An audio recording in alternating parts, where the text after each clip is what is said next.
ایک شخص امام کی خدمت میں اس نے خط لکھا اور کیا کہتا ہے کہ میں نے معلوم کرنا چاہ رہا تھا کہ کیا سجدہ شیشے پہ ہو سکتا ہے یا نہیں ہو سکتا. صرف اتنا سا جملہ معلوم کرنا تھا. رہتا مدینے میں تھا، امام اس وقت بغداد میں منتقل ہو چکے تھے. کہتا ہے کہ میں نے ایک خط لکھا کہ کیا شیشے پہ سجدہ کرنا صحیح ہے یا نہیں، اور لکھتے ہوئے میرے ذہن میں یہ بات آئی کہ شیشہ بھی بہرحال زمین سے نکلتا ہے، شیشہ بھی بہرحال زمین کے اجزاء کا مرکب ہوتا ہے.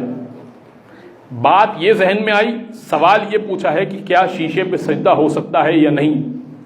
کا جب خط واپس آیا تو میں نے خط کھولا، امام نے لکھا کہ نہیں، شیشے پہ سجدہ نہیں ہو سکتا، اور وہ جو تم سوچ رہے تھے کہ شیشہ بھی زمین کے اجزاء سے مرکب ہو کر بنتا ہے، تو اس میں نمک بھی شامل ہے اور اس میں وہ زمین بھی شامل ہے جو ایسی ہو جاتی ہے کہ جو بارش کے پانی کی وجہ سے سیم اور تھوڑ کا شکار ہو جاتی ہے، لہٰذا شیشے پہ سجدہ نہیں ہو سکتا.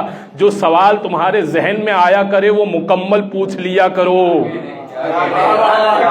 جو تمہارے سوال ذہن میں آئے وہ مکمل پوچھ لیا کرو، اس لیے کہ جو تم لکھتے ہو وہ بھی ہمیں پتا ہے اور جو تم چھوڑ دیتے ہو وہ بھی ہمیں پتا ہے. یہ ہمارا امام اس انداز کا امام ہے.